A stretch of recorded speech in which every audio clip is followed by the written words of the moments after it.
बढ़ते हैं आगे। यूरोपीय दवा नियामक एजेंसी ने एस्ट्राजेनेका वैक्सीन और खून के थक्कों के बीच कनेक्शन मिलने की बात कही है, जिसके बाद एस्ट्राजेनेका वैक्सीन को वैश्विक स्तर पर झटका लगा है। कई देशों में वैक्सीन के इस्तेमाल पर बैन लगा दिया गया है। हालांकि यूरोपीय यूनियन की संस्था ने वैक्सीन पर किसी भी तरह के प्रतिबंध से इनकार किया है, लेकिन बावजूद इसके ब्लड क्लॉटिंग के साथ लिंक की खबरों ने उन करोड़ों लोगों को चिंता में डाल दिया है जिन्होंने वैक्सीन की डोज ले ली है।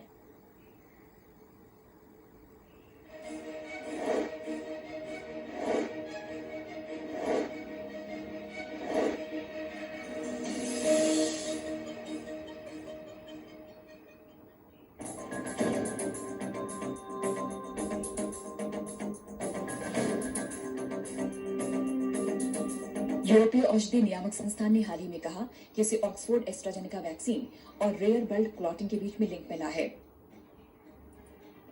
हालांकि संस्था की ओर से कहा गया है कि वैक्सीन से फायदा इतना ज्यादा है कि रेयर ब्लड क्लॉटिंग की घटनाओं की अपेक्षा की जा सकती है।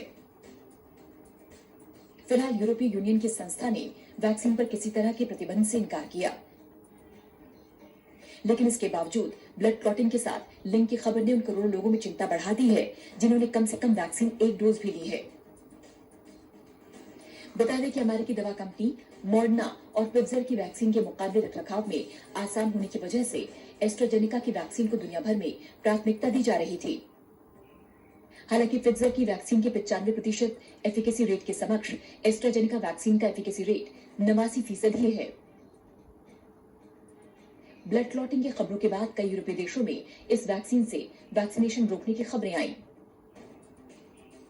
दक्षिण कोरिया और फिलीपींस ने भी अपने यहां एस्ट्राजेनेका वैक्सीन का वैक्सीनेशन रोक दिया। आखिर क्या है ये रेयर ब्लड क्लॉटिंग, आइए समझते हैं। इस रेयर ब्लड क्लॉटिंग का नाम सेरेब्रल वेनस साइनस थ्रोम्बोसिस है। इस रेयर ब्लड क्लॉटिंग को पहली बार जर्मनी के मेडिकल रेगुलेटर इंस्टीट्यूट ने पकड़ा। मार्च में इंस्टीट्यूट ने बताया कि ब्लड क्लॉटिंग के मामले अधिकतर युवा और मध्य उम्र की महिलाओं में सामने आ रहे हैं। इसी के बाद जर्मनी ने इस वैक्सीन का इस्तेमाल 60 साल से कम उम्र के लोगों में बंद कर दिया। जर्मनी के फैसले के बाद कनाडा, स्पेन, फ्रांस और इटली ने कदम उठाए। वैक्सीन लेने के बाद लोगों में रेयर ब्लड क्लॉटिंग की शिकायतें मिलने के बाद ऑस्ट्रेलिया ने अपने यहां 50 से कम उम्र के लोगों को फाइजर वैक्सीन लगाने की सलाह दी। वहीं नीदरलैंड्स ने अपने यहां 60 वर्ष से कम उम्र के लोगों का एस्ट्राजेनेका से वैक्सीनेशन पूरी तरह सस्पेंड कर दिया। दरअसल वहां पर इससे पहले एक महिला की जान गई थी। इसके बाद वैक्सीनेशन के 10,000 से ज्यादा अपॉइंटमेंट कैंसिल कर दिए गए। ब्रिटेन की ऑक्सफोर्ड यूनिवर्सिटी ने इस कोरोना वायरस वैक्सीन का बच्चों पर ट्रायल शुरू किया था। इस दौरान बच्चों को ऑक्सफोर्ड एस्ट्राजेनेका वैक्सीन की डोज दी जा रही थी। ये ट्रायल 6 से 17 साल आयु वर्ग के 300 बच्चों पर किया जा रहा था, लेकिन वैक्सीन लगवाने वालों में खून के थक्के बनने की खबरों के बाद इस ट्रायल को रोक दिया गया।